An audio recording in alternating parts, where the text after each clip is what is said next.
Here's the second part of activity 1 of our customized design number 1 design review.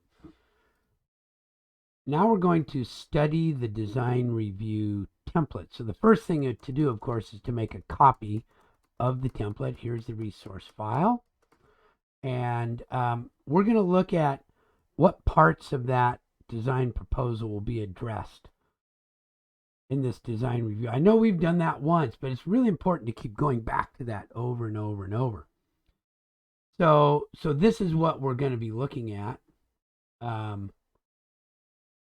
going to be looking to see it is usable in a tiny house, assembled or fits through a door, maintains conformance during travel. We'll talk about that a bit.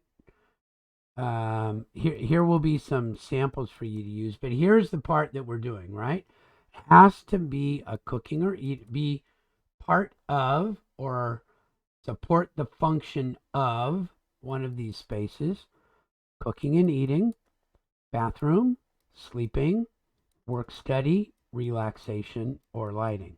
And when it says support the functions, that just means it's used in that area.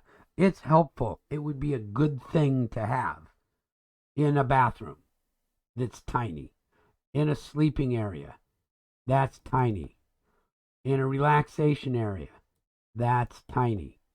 So that's what we're talking about here, and then minimizes the impact on utility costs again. So that's the part of the design proposal. Now we'll look at those criteria that are the basis for the design. So first of all, we have to know the product requirements. Usable in a tiny house, which means it has to be assembled inside of or fits through a 26-inch door. So if it's big and it can't get in, that's no good.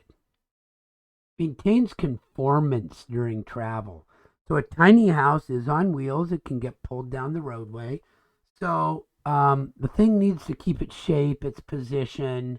It can't rattle around and drop things during travel.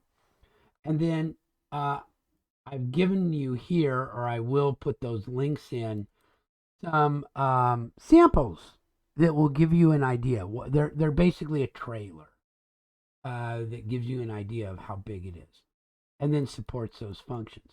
The next part of that is the criteria for the design review. Compact, transformable, that means something. Innovative, multi-use, capable of DIY, that means something. Durable, easy to use, environmental friendliness. Those are the things we're going to use to judge the design by. And so you may need to do this next thing, which is, what are objective, clearly measurable ways that we could assess that something is compact? Well, first, let's start with the definition of compact. And I just went online and got the definition, and I just made a little box over here. Closely and neatly packed together. So if I were to measure how much extra space there was when it's all kind of made into its smallest form, that would give me a measure of compactness. Okay, so I would be measuring the space that it takes up when it's stored versus when it's used. So that's how potentially you could measure compact. Okay, let's see again. Transformable, to change markedly the appearance or form. There that is. So to be transformable, it would change its form from one use to another.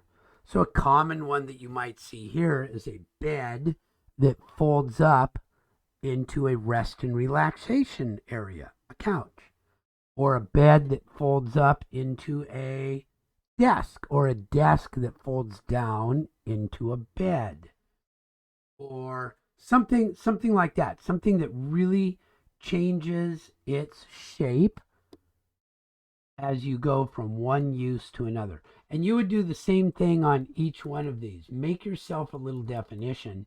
Remember that DIY is something do it yourself, something that could be made by one of the people, obviously with some help and with some tools that are working there. Okay, so there you go. That's how you go about and you study the design review template. So we're still preparing. We're studying the proposal, and now we're studying the design review template.